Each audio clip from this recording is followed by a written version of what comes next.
So welcome everybody to the first planning webinar for National Day of Civic Hacking. We're very excited to see you all here. Very excited that we already have 30 people on the call, which is a great start. And I'm going to go ahead and say a lot of you, this is not your first rodeo. This is the fourth year of National Day of Civic Hacking. And so we want to also thank you for your participation in the years before. My name is Christopher Whitaker. I'm the Brigade Program Manager for Code for America. Also on the call, we have Monique from the Brigade team, Akisha from Code for Jersey City, and Jesse from Code for San Francisco that'll also be presenting. So originally, National Day of Civic Hacking was a spinoff from NASA's Space Apps competition, which was managed by Second Muse. After the success of that, they wanted to do something more to get communities involved and have a more government focused. So they put on the first National Day of Civic Hacking in 2013, and then it got huge, thanks in large part to participation from the different brigades. So thanks a large part to you. Over 100 communities participated last year, and for this year, we're hoping to get even more communities involved. So sort of at the national level, our goals for National Day of Civic Hacking is to host either a day or a weekend of action to highlight the collective impact of the brigade community. This means both doing things that show off the work that you've already been doing, especially if you're going to launch something during National Day of Civic Hacking. I know last year sometimes it seemed like a brigade would launch something during National Day of Civic Hacking, and then we would go back and say, hey, can you blog about this great thing? We want to tell people about it. This year we're trying to be a little bit more planning ahead. And so if you know, or if at least if you think you're going to launch something close to National Day and you tell us about it beforehand, we'll be able to roll it into our outreach efforts. We'll be able to call reporters and try to get you some press ahead of time so that as they're writing the story, they can write about all the awesome work you're doing and have an example of something that's launched. The other thing that we're going to do this year is we're launching challenges that help showcase the state of digital government in America. We'll go over the challenge a little bit later, but we wanted a project that different brigades could work on that would also sort of different brigades could work on a single project together. And then the third thing that is a goal for us nationally is to help brigades raise money locally. National Day is a very visible time of year. And so if we can help you use that to raise funds for your own brigade, we definitely want to be helpful in that. At the local level, we definitely, if you've created a prototype at Code Across, National Day is a great chance to actually launch that. It's a great chance to help educate your community on the importance of civic hacking and civic technology. The event can certainly help you increase your brigade attendance, or if you don't have a brigade, launch a brigade. And it's a great way to sort of brainstorm about finding creative solutions to local issues in your community. That said, if you've got something at your local level that is important to you and you want to do that. What we're offering is sort of a menu of activities you could do during National Day, but by no means are we saying you have to do this.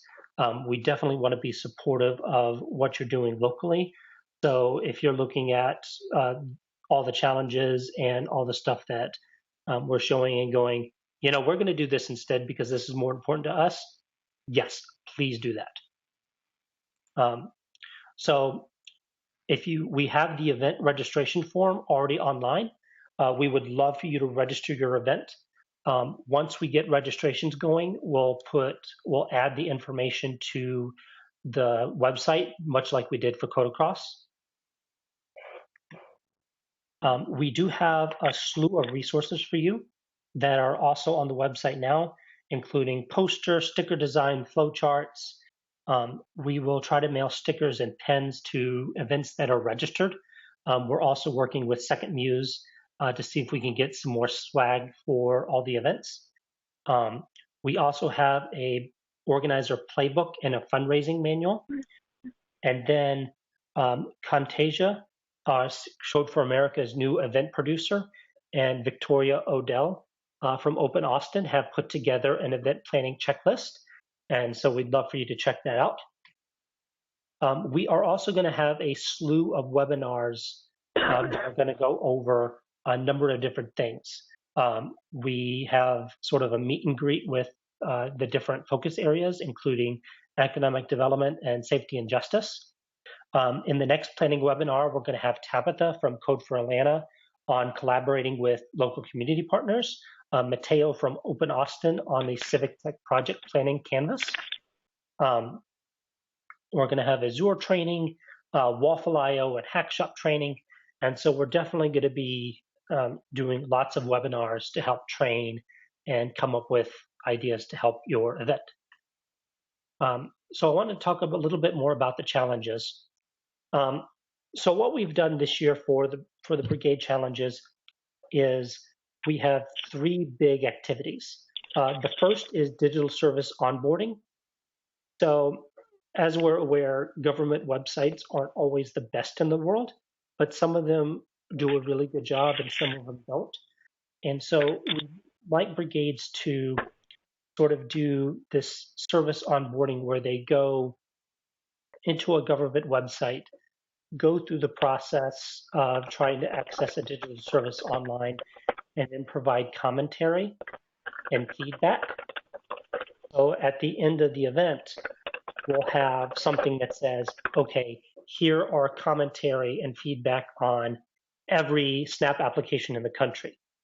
Having all that together in one place is going to be really useful and really powerful for people who are working to try to improve government websites across the country. We're also going to do a digital service census where we're trying to find out, okay, all across the country, which services from government can you access online? And then the last one are going to be creating journey maps. What is the actual process for getting your copy of your criminal record? What is the actual process that people have to do to get a business license? So we'll have more information on that on the website. And what we're trying to do is pull all of this together after the event to come up with a single document that does a really good job of saying, this is the state of digital government in the US. We're also going to be working on technical challenges. We're still working with our partners to put that together. But one of the early ones that is going to come out is doing data visualizations on promise zone data and other economic data. So stay tuned. We'll have more on that a little later.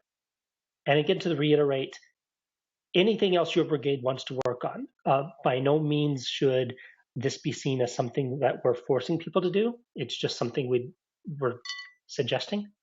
And then definitely, if you are doing something very cool and want to highlight that, we definitely want to help highlight that as well.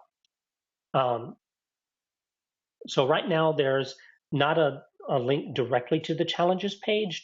Right now it's all on the main National Day of Civic Hacking website. And with that, I will turn things over to Jesse, and I will stop sharing my screen. Alrighty, folks. I am gonna turn off my chat and present my screen. So if you have a chat or a question, actually just kind of interrupt me. All right, share screen.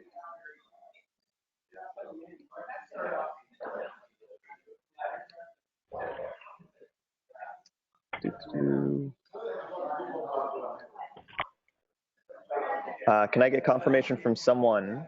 Perfect. All right, thank you. So hi, folks. My name is Jesse. I'm captain of Code for San Francisco. There's my little things. This is courtesy of Akizia for the idea. We tweet a lot at SF Brigade, and also I tweet sometimes from at Jesse Brosak, at J Brosak, excuse me.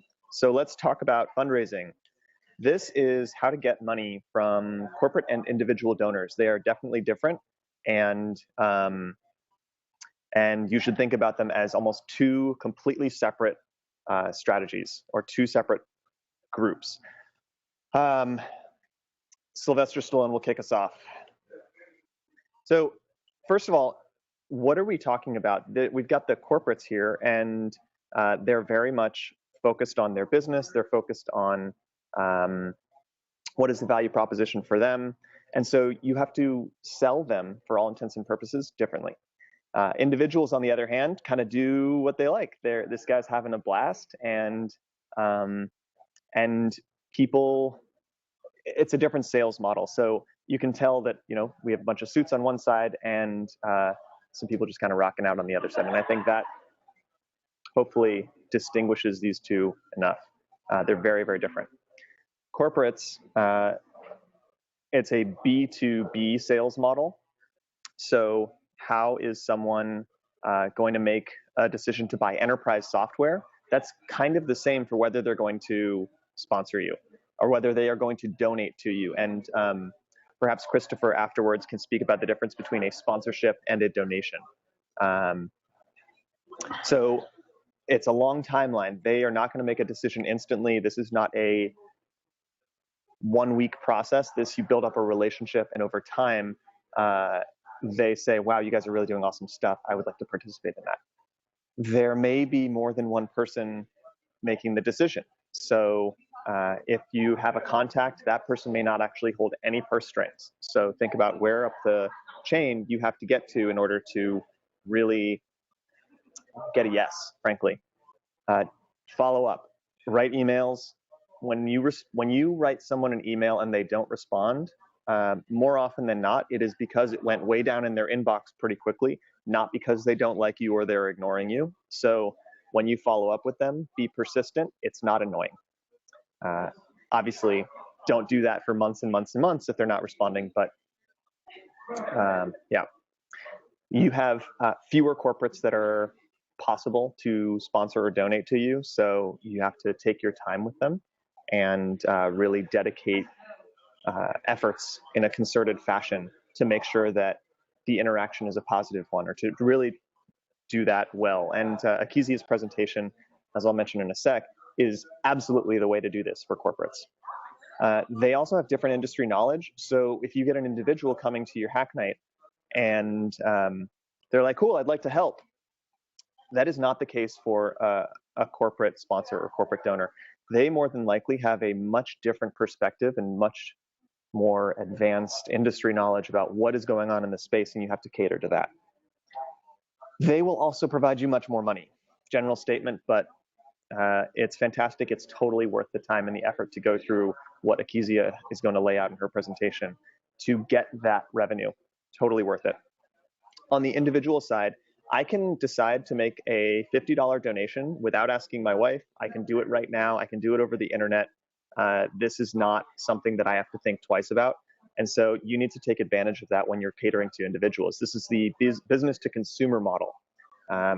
Would you buy something on your phone? Okay, that's a really quick snap decision-making process. Most of the time, maybe you see a review or something for shopping, but in this case, you can just make that decision as an individual. Maybe they have to ask their wife or spouse, excuse me, if they want to make a larger donation. You have as many prospects as you have people who you are in contact with. So do your social media, do it. Get the word out, tell friends. As long as your voice can go somewhere, that person can donate to you. Individuals are probably only donations, by the way, not sponsors. Let's see, varied value proposition. I'll get to that on the next slide a little bit more, but suffice it to say that people do things for different reasons. Just as you would do something for a different reason than I would do something. And the donation value is going to be much lower, probably, than the corporates. So we've got the individuals having a great time. That is their value proposition most of the time. But actually, it's kind of, oh, that didn't work so well. All right. Or they just want to feel good, or they get swag, or they feel guilty. That's why people donate. My animation messed up. So if you are an individual, those are basically the three reasons. So either I feel good about what I'm doing and I want to support that effort. I have received something in return. So all that National Day of Civic Hacking swag that we could get it. Print your own t-shirts, they will sell. Or if you are throwing a benefit event and it benefits a needy group, you can raise money off of that as well, especially if you are raising money to focus your project efforts on that group.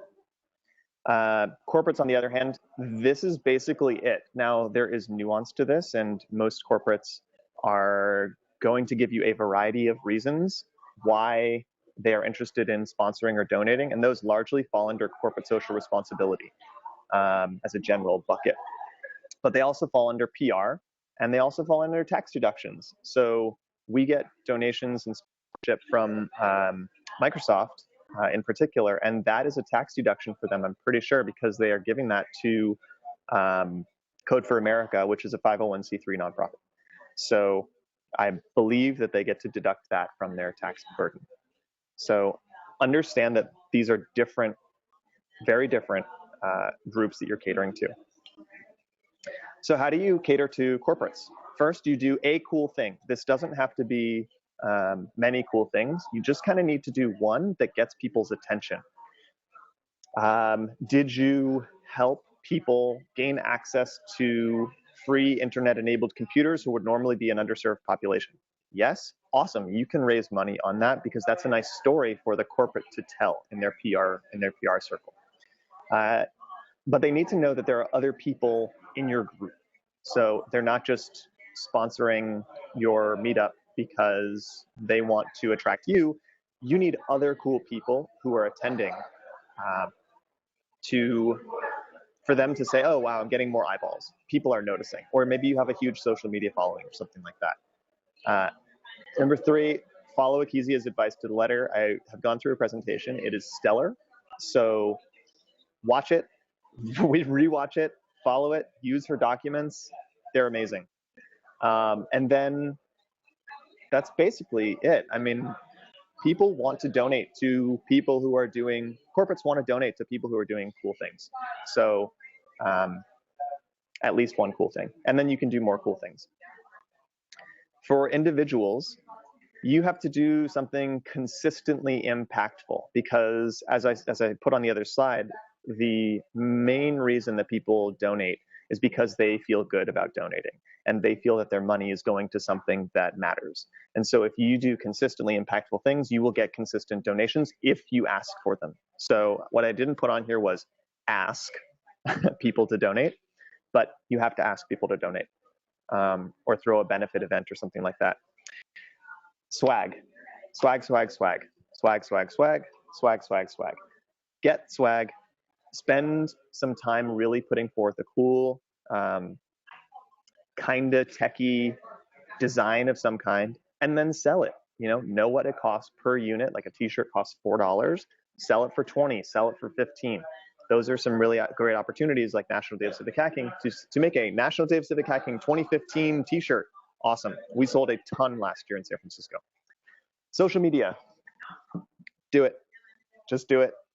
You may not want to do it, but this is so worth your time to expand your reach and to blast your voice. Hey, we're raising money. Here's why. Please donate. Here's a link. Do it. Don't do that. Here's a donate link too frequently. But if you have a reason, people will donate. One thing that everybody, in my opinion, overlooks, this is a really easy ask for people. It's, does your employer give you $100 a year from their coffers to donate to whichever charity you want? Code for America is a nonprofit, and that is tax deductible for them. That's why these companies offer it.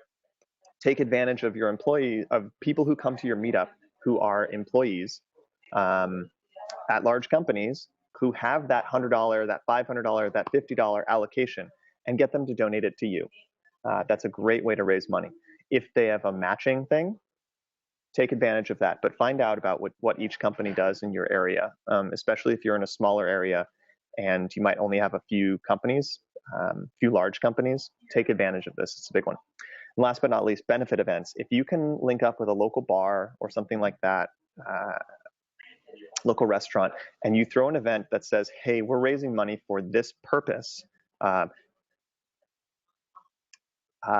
developing an app to help people find internet-enabled computers faster, whatever it is. People will come to that. They will spend money. They're getting food. It's the equivalent of, consumable swag. They're getting food, they're getting drinks, and then the profits on that will be donated by the local restaurant or bar. So as you can see, that adds up to a lot of money, over $500,000 very, very quickly if you get a $543,000 donation.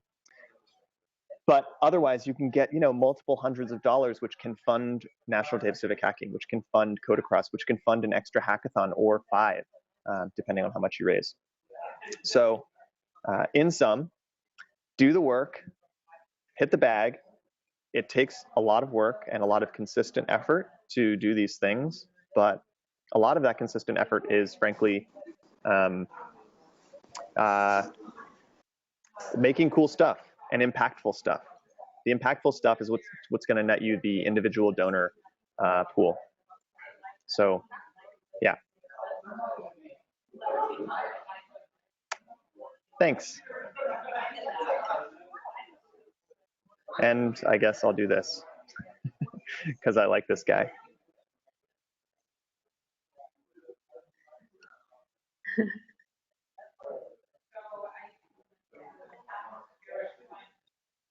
Thanks so much, Jesse. Okay, so next we have Akezia. Let's see. So you're unmuted, so whenever you're ready, you can just share your screen. Okay. Is it shared now? Yes, I can see it. It's perfect. Okay. All right, great. Can't see on this screen here. All right. Hi, everyone. My name is Akezia Grigsby, and I'm a brigade captain from Code for JC. I'm actually, hold on one second. I can't see the chat, so if anyone has any questions, like Jesse said, just interrupt me, or afterwards I can view the chat box. So my Twitter is Access Creator. Access is the name of my business, play on the word accessibility, because I focus on communications, marketing, community engagement. So here I want to give you and share with you some examples of sponsorship packages. So one, let me just actually come out of this presentation really quick. So here's a sponsorship package that we put together for specifically for Code Across, but to lead up to future events and future projects that we create. I'm just gonna kind of quickly just go through this so you can see what this is about in case anyone has not seen this on Slack. So this is our Code for JC sponsorship package. The second link is I'm sharing with you guys the design files, which incorporate the InDesign file if you want to just take this and kind of tweak it and customize it. I'm also sharing here a worksheet that you can actually start brainstorming the elements that the sponsorship package should incorporate. So feel free to download this as well. I'm just going to kind of scroll through this for you guys to see. All right. See, it's a lot of stuff, but this is the process that we went through. We overwrote, and then we had to simplify. The last one is a really good one that I actually thought of inserting at the last minute. I was a part of the startup team for Vevo.com. If no one's familiar, if anyone is not familiar with what Vevo is, it's the music video portal online. So back in the day, I worked in the music industry. I was an executive in the music industry. I left corporate in 2007 to have my own business. And Vivo was one of the first companies that emerged through my own business. And so with Vivo, it was a team of us, very small team. Now it's a $1 billion company, but it was a small team. We got together to figure out, how can we get more money from other companies? And so what we did was we created a digital sponsorship package. It's another way of thinking. I showed you first the Code for JC sponsorship package. This one's different because you get to brand parts of your digital product, and you can sell those ideas to companies, essentially. So what this shows is we created the wireframes, and then we kind of skinned parts of the wireframes to show sponsors or potential sponsors, what that could look like. And the account executive helped us in terms of, creating a dollar amount, packaging the ideas that myself, I was the head of creative, and the head of development we came up with. So feel free to download this as inspiration for any of your actual projects. You can do a sponsorship package just for your projects. All right, so I'm going to go back into the presentation. Let me just go into presentation. Okay, it's in presentation mode. All right. So what was our process for Code for JC? We created an outline in Google Docs. We shared it with the team. We drafted content for each of the sections, and I'll go into what those sections are in a second. We structured the entire document. Actually, we restructured the entire document. And then we went back and restructured it again to simplify a lot of the text that we wrote. Keep in mind, you should always start with more than less. Then we reviewed it and we shared it with the core members of Code for JC. We got people's feedback and incorporated those feedback.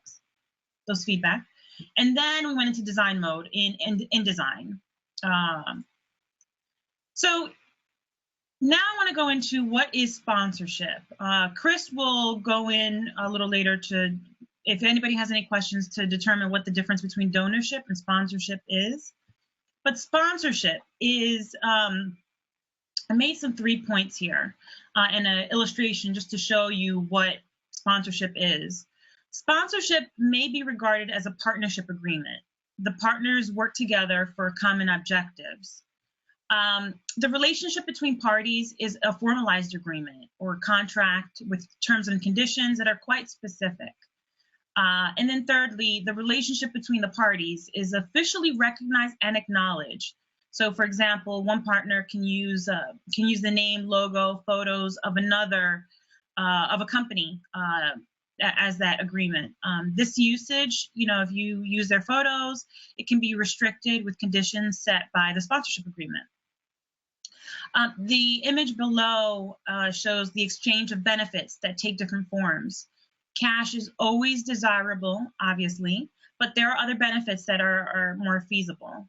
So I will talk about that in this next slide. Let me make sure. Okay, so benefits to the brigade. Obviously, cash is the way to go. Donating money so you can do whatever you want. But then there are other ways to get sponsorship.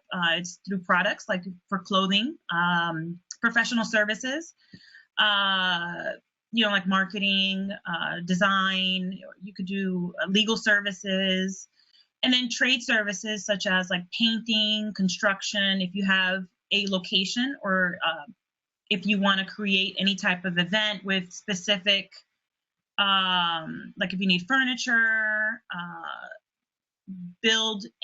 basically to build anything.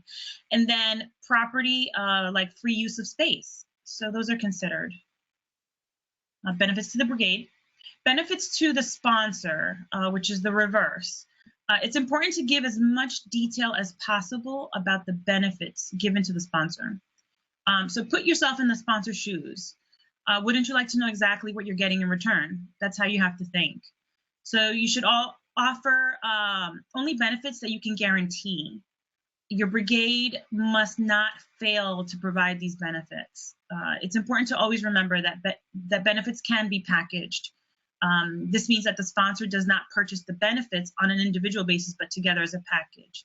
And as if you can see in the sample of Code for JC sponsorship package, we actually packaged certain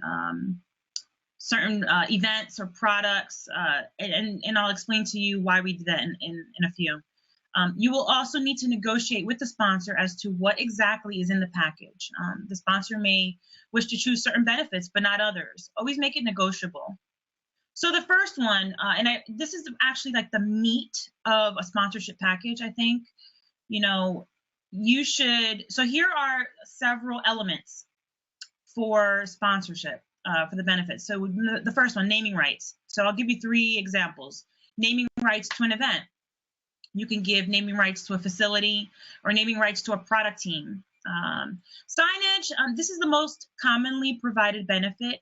The sponsor can purchase 1 or more signs, which are erected and positioned in a particular location for a specific time period. In any agreement that you set up with the sponsor, you must clearly state the size, the dimensions, where the sign will be located, and the period of time the sign will remain in its particular location. If it's not, let's say, an event, or even if it's for an event, you know, you may break up the time frame in intervals. The next one, award presentations. Invite the sponsor to present awards and make a speech. Your brigade can also name a trophy after a sponsor and present a special certificate and team photo to your sponsor. Hospitality, invite the sponsor to your event and provide special hospitality benefits, such as, you know, good seating, food, drinks, whatever it is that it's kind of like VIP-ish. Advertising, advertise your special event hackathon in a newspaper and include your sponsor's logo and message. You can also make special announcements through your hackathon that promote the sponsor. Logo.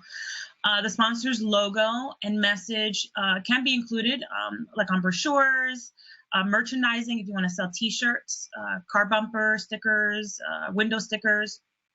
Membership, this may fluctuate based on brigades, because I know Code for America, they pay for the meetup. But in some circumstances, your brigade may be able to offer a year's membership as part of a sponsorship package. Product promotions at special events, distribution of discount vouchers to buy sponsored products, organize a raffle that includes the sponsor's products. Newsletter, you can sell your sponsor some advertising space in your newsletter and offer your sponsor the opportunity to insert brochures into your newsletter as they post it out. Publicity, and this is the last one. Mention sponsors in newspaper articles, radio or television reports, depending on how much advertising you're doing. Take considerable care as to what you're offering in terms of publicity as a benefit to sponsors.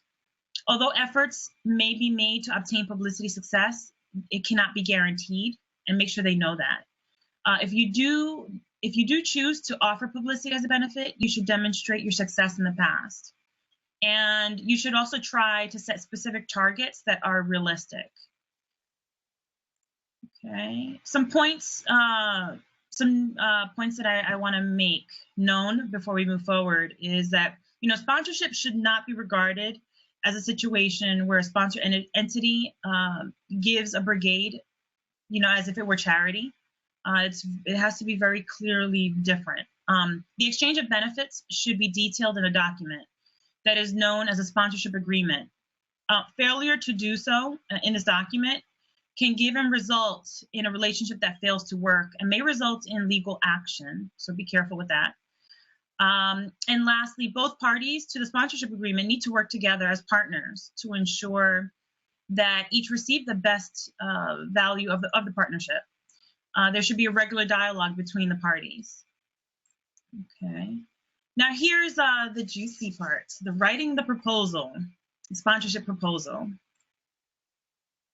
Okay, so here are the elements to a sponsorship package that you should always include. Sponsorship packages, as I have here, usually they can be. Oops, sorry. The proposals can range, but the key elements have to be consistent, right? So you need a title page, a one-page letter, organizational overview, benefits. These are kind of like sections if you want to create an outline. Supporters and press, year's planned events, projects for your brigade, some of the needs, how you're going to work together, and contact information. Okay, hold on a second.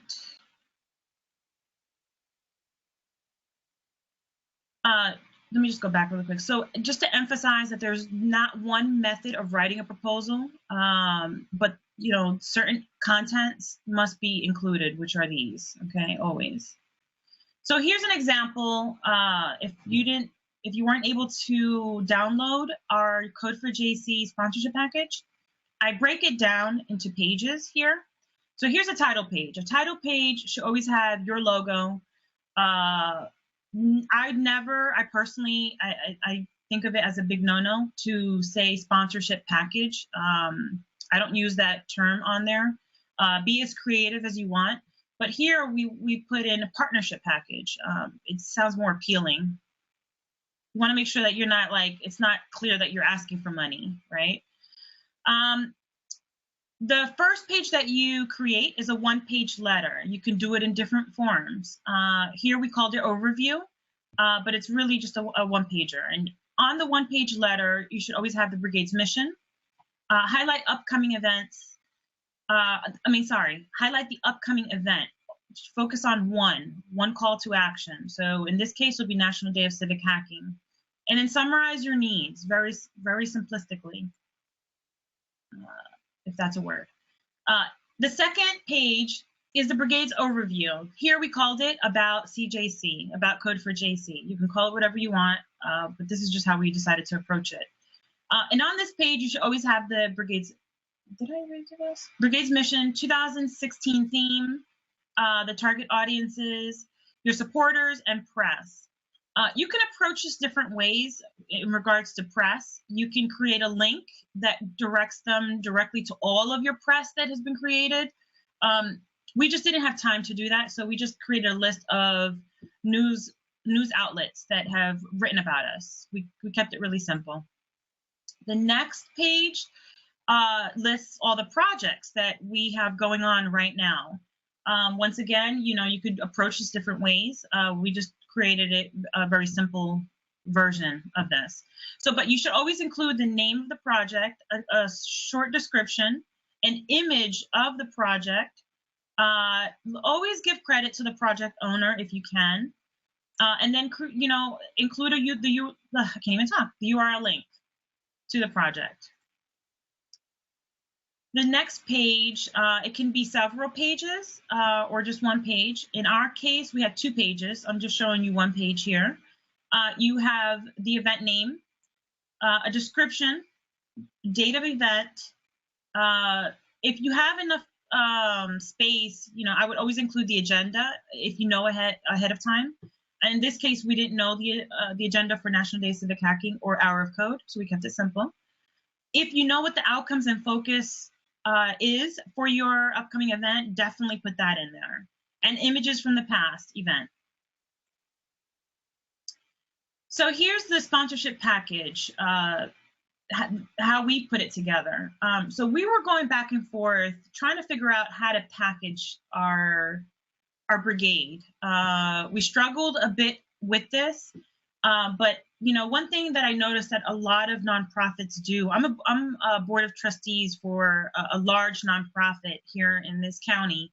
And one of the things that they do is that they package their services. So, what we did was we figured out, okay, well, let's put together a list of different price costs, like price units. So we said, okay, well, what's the largest amount that we think our community would donate, even if it's a corporation? And we just kind of overall said 5,000. And then we worked downward from there. And then what we tried to do is match up that dollar amount with either a product, a service, or an event that we create, just to give the sponsors like a visual of what their money would go towards. And so that's how we approached our package. And so on this, you should always include the level. The level dollar amount is, let's say here you see 5,000, 2,000, 500. Those are considered levels. Some people call it, in sponsorship packages, they call it platinum level, gold level, silver level. I mean, there's different ways to approach this. We just thought that this was the easiest for someone locally to understand our brigade. And then the description, and then the address or URL where the sponsor can donate. Always include that on the very bottom. I'm sure you're going to have questions about this, so feel free in a second. And then, hold on one second. Okay, so here is another example of sponsorship package and how you can, break this down. So let's say this is called a platinum level package. Well, what you would do is you would include the different benefits that they would get. Use this as an example, and then you would have just only the total package value on the bottom. So this is an example that you can actually use for your brigade. Make sure you're always working together with your sponsors. Make suggestions as to how the partnership will work.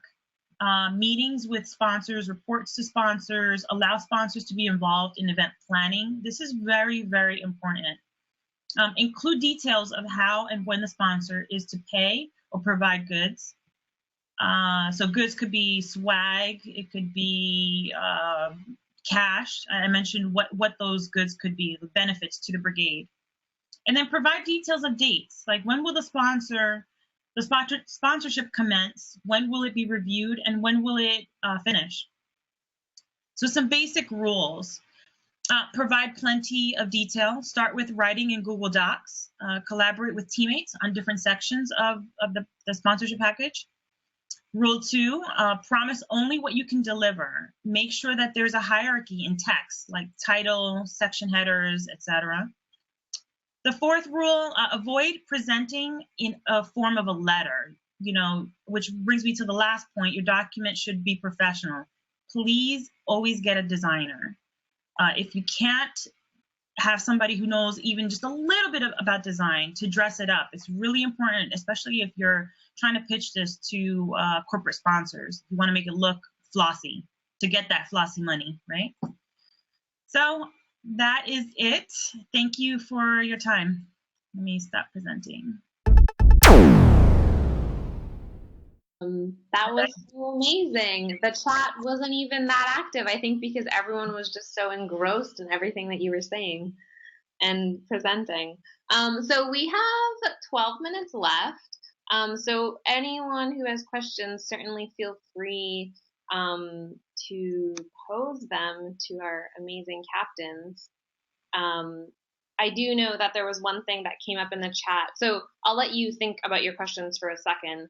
Make sure you unmute yourself when you want to pose a question. But I did want to bring up something that came up on the chat. It wasn't necessarily for you two, it was more for Christopher. And it was specifically about the challenges. And, they've been talking to people about them, and they're sort of wondering how to articulate what the benefit of it is. Like, why should people engage in these challenges, the ones that are specifically being offered by Code for America, and why, just what the benefit is and what is going to happen with the work after it's done. And so one of the things that Christopher and I and the rest of the brigade team and the rest of the staff here at Code for America have been talking about, especially with the focus areas, is just the main purpose of it is to be able to aggregate all of the information and just have a sense of what the state of digital services are in the US. And one of the reasons we'd like to do that is through reporting. So we would be aggregating all of your information, all of your work, and condensing it into one document. The other thing that's also important to note is that a lot of the work will be used to shape the future of certain projects that would be happening at Code for America. So basically, it's information, it's research that other brigades can use, as well as other people within Code for America that will be able to use it as well. Christopher, do you have anything to add to that? No, I think that we wrapped it up pretty well. I know there was a question on what the difference between donations and sponsorship is. Donations are when someone just writes you a check, done in the story. Sponsorships are, well, we'll give you this much money if you do blank. And that's an agreement between your organization and theirs. From Code for America HQ side, it is much easier for us to accept donations than it is fiscal sponsorship, or I'm sorry, event sponsorship. Because when it's a sponsorship, there's sort of a memo of understanding involved, and there's a little bit more steps we have to take. So just keep that in mind. We much easier to get you funding if you accept donations than it is for fiscal sponsorship, for actual sponsorship. So Jesse, I just saw your note about having to hop off in 4 minutes. And Hema here has a question that she posted on Slack, and what has worked while offering something to the corporates in return for their money? So maybe if you can just share like one tactic that you've used that you've gotten a yes from someone who works in like a big scary company. So we'll use big scary company Microsoft, which they're actually, I mean, they have lots of civic tech managers around the country to make themselves less scary, which has worked really well. But they in particular are interested in engaging in the space. And I think if there were, if there were a way for the corporate to apply their technology or their business or their whatever they do to the civic tech space, that is a huge win for all sides. And so if you can, let's see, for example, there is a company called Splunk, S-P-L-U-N-K, and they have, what do they do? They basically look at a bunch of logs and use machine learning to say, hey, here's some improvement opportunities. And so if you could take that product and apply it to something like health and human services enrollment processing servers or something, it's kind of a long example, but they would be much more likely to donate than if you didn't have a use case to apply their sponsorship to or their donation to. For events, if you can emphasize something like, let's see, like we are doing a design thinking effort. So in San Francisco, we're going to focus on design thinking and on researching and making sure that what we are building is actually going to be used by people as opposed to just building it in a vacuum. So that's what we're focusing on in San Francisco. For Code Across, we got a company called Exigy to sponsor or to donate because they are very into agile and development processes and things like that. And so that was a nice alignment. I don't know if that actually answers the question, Hema. Maybe? Cool. Great. Awesome.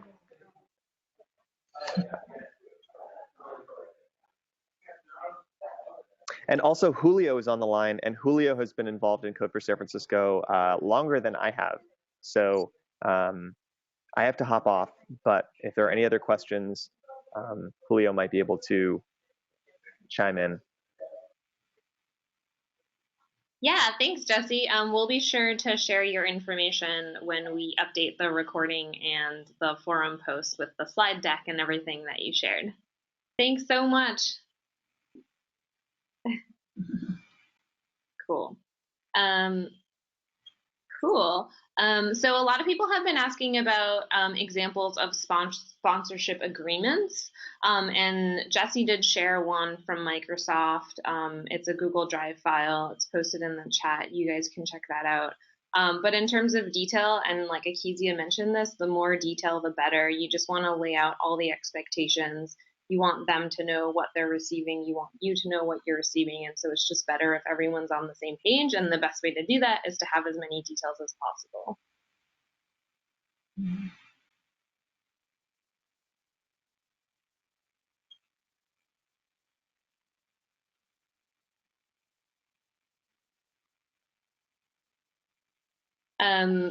Christopher, this actually might be a good one for you. Logan is asking, any pointers on developer recruiting for non-brigade hosts? So actually, maybe Logan, can you share maybe 1 or 2 sentences about that? Are you having trouble getting people, are you having trouble organizing people because you don't have a brigade?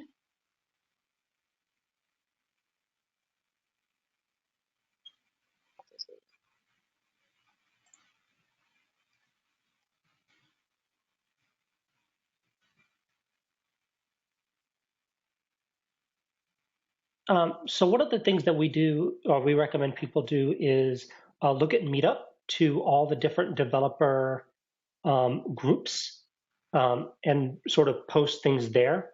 We're also seeing that a lot of developer communities are starting their own versions of Slack, so putting it in there. And then reaching out to coding schools and universities that can also generate interest. In terms of getting people to support specific projects, the more you can have local visibility and local partners, the much easier it is to work with volunteer developers. Part of that's because it's just easier to do it in person, and part of it is that if you can have someone local sort of talk about sort of the challenges and why that particular effort is important, it can help sort of get more people to be involved.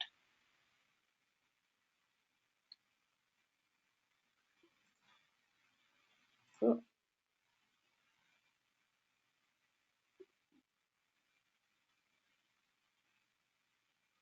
In DC, we have there's a lot of people in DC.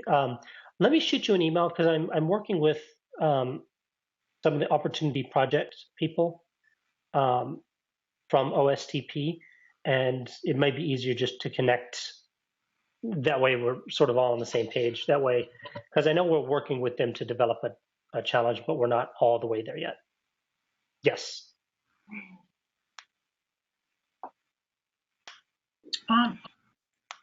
Am I muted still? No, we can hear you. Okay. So I actually want to share something. So here at Code4JC, we've been struggling with leadership. There's been a rotation every year and a half here. We've been running the brigade for about 3 years. And the reason why, what we've noticed is that, brigade leaders can usually volunteer consistently for usually like year pockets of a year at a time. After that, things start happening in their lives. Either they get a new job, just things start happening where they can't dedicate as much time anymore. And so we're struggling with that. We're about to enter another turnover in Code4JC. So we've been thinking about, fundraising and partnerships more so. How do we keep Code4JC sustainable? So what we decided to do was start reaching out to universities that are here locally. The reason why, we noticed that Code4JC does a lot of research. It's considered research work, and it's directly in line with universities. The way universities work is that they get all their grants for research, right? So we actually had a conversation, just to give you an example, with NJCU, the head of Ed Tech. And he just was blown away at what we're doing, and he wants to integrate the entire Code4JC into the university, right, with all of our projects. So he said that, after we have our meeting and we're in this process, this back and forth conversation and meeting with the stakeholders over there. Our next step is to meet with the grants office to show them all the projects that we have, and so that they can help align the grants that they have, written or potential grants for the particular projects that we're going to be working on. So here's another way to think of how to keep your brigade sustainable through partnership. So I just wanted to share that little bit insight with you guys. Yeah, I'm really glad you did. I mean, there definitely have been a lot of different brigades who have been talking about the issue of sustainability, as well as mentioning the fact that they do want to tap into more universities and more local communities. So yeah, I'm super glad you shared that. I didn't know that it was possible to even incorporate it into the curriculum, so I think that that's amazing. And I think it'll be really helpful for others to know, and that can be a really good catalyst for another conversation that we can have where we can help each other out on this topic. Yeah. I mean, a lot of schools are doing project learning, project-based learning, and that's real life projects. Yeah. That's how they incorporate it in their in the instructions, the curriculum. So it's an interesting perspective, and I think this may actually keep the brigade sustainable. Yeah, totally. Yeah, no, I'm really glad you shared that. And I think it's a really good way to end. We're a minute over, and I just want to be mindful of everyone's time. But again, thanks, Akezia, so much. All the comments in the chat were so positive. Everyone is definitely going to be using all your resources, tapping into everything you've made, giving you credit, of course. But thanks so much for sharing that with all of us. I think it was really, really fantastic. Take care, guys. Okay, thanks everyone. See you later. Thanks everyone. Register your event. Yes, do that.